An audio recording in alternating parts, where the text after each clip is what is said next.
Good evening. Welcome to the DCTV 4-H Evening News and Weather program for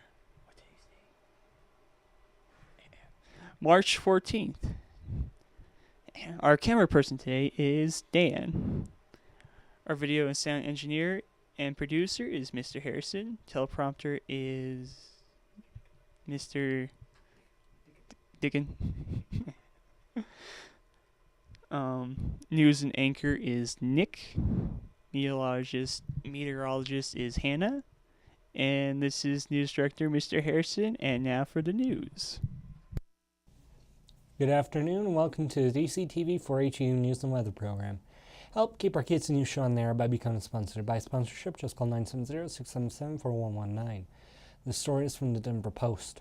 Ford recalls almost 1.4 million cars, saying steering wheel can come off.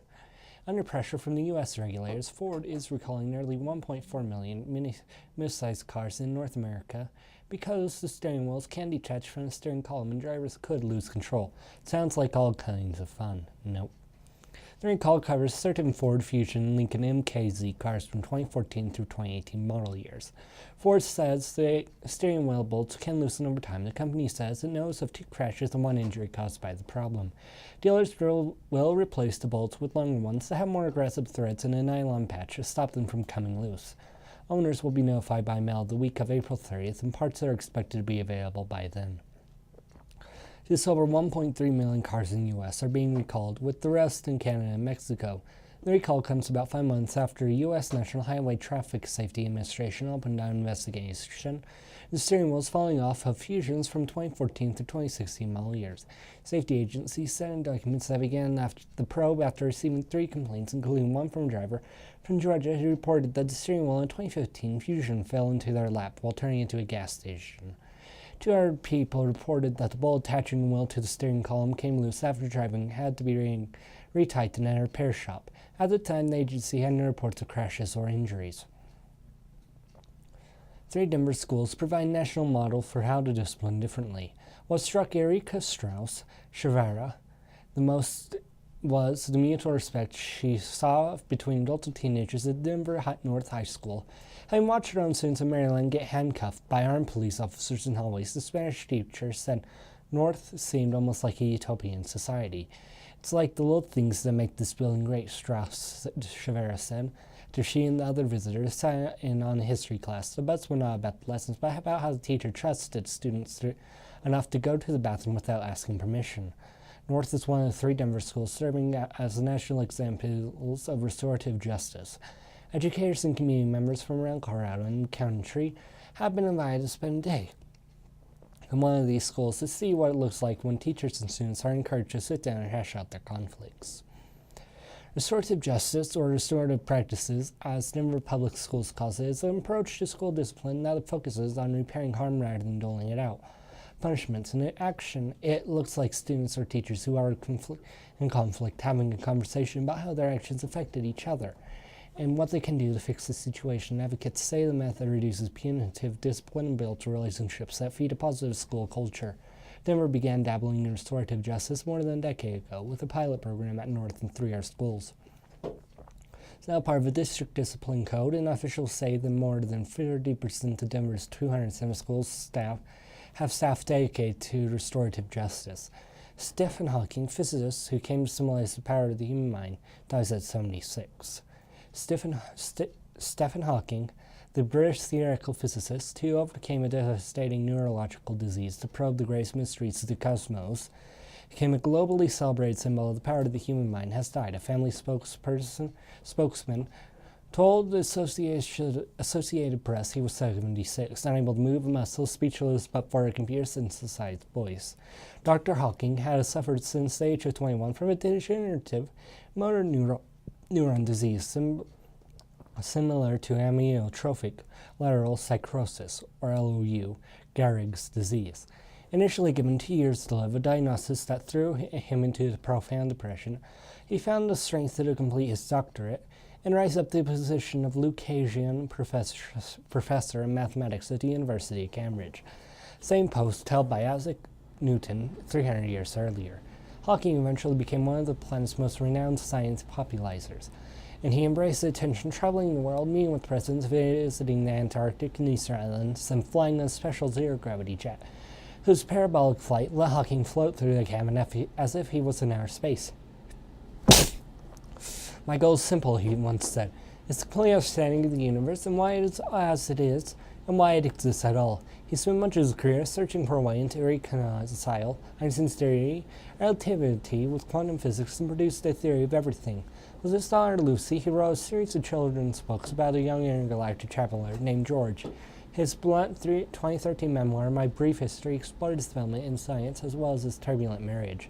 In addition, Hawking was the subject of a 1991 documentary, A Brief History in Time, directed by Errol Morris, and countless newspapers and magazines articles. Now for Domino's in Dakota. It's illegal to lie down and fall asleep with your shoes on. Beer and pretzels can't be served in the same time at any bar or restaurant.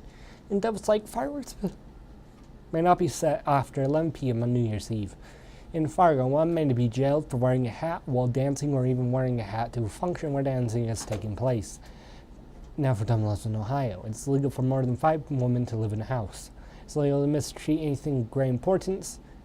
Women are prohibited from wearing patent leather shoes in public. It's illegal to fish for whales on Sunday. Just where might you do this in Ohio?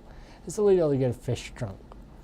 In Ohio, driver's education manual states that you must honk the horn whenever you pass another car. Now for the current weather with Hannah. The current temperature is 63 degrees. The high for today was 65 degrees. The low was 38 degrees. The barometer is at 29.72 inches and is falling. The humidity is at 27%. The wind has been between 1 and 14 miles per hour from the west. Gusts have been up to 28 miles per hour from the west. There has been no moisture measured today by this DCTV weather station. Moisture for the month is 0.0 of an inch. Moisture for the year is 1.1 inch and 46 of an inch. Now for the big map. There is rain activity all up and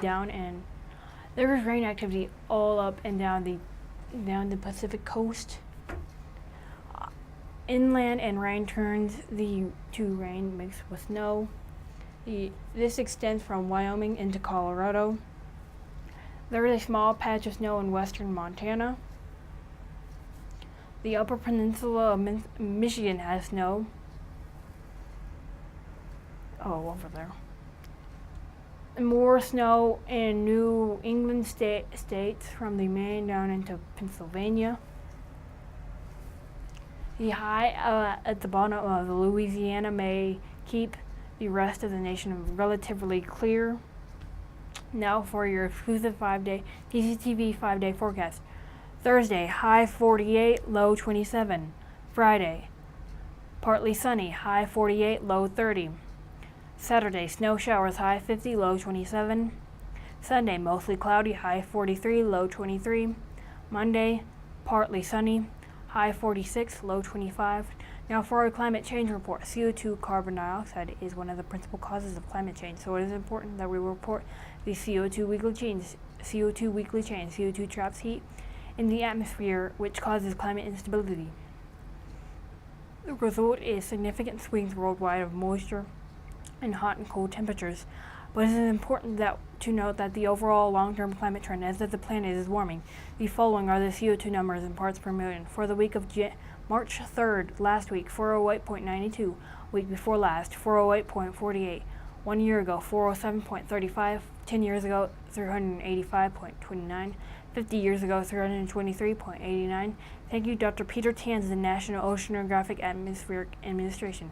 And thanks to Michael McGee of the CO2.earth website for this information. Remember, you can help keep our kids' news show on air by buying a sponsorship. To buy a sponsorship, just call 970-677-4119. Thank you. Now back to our news director.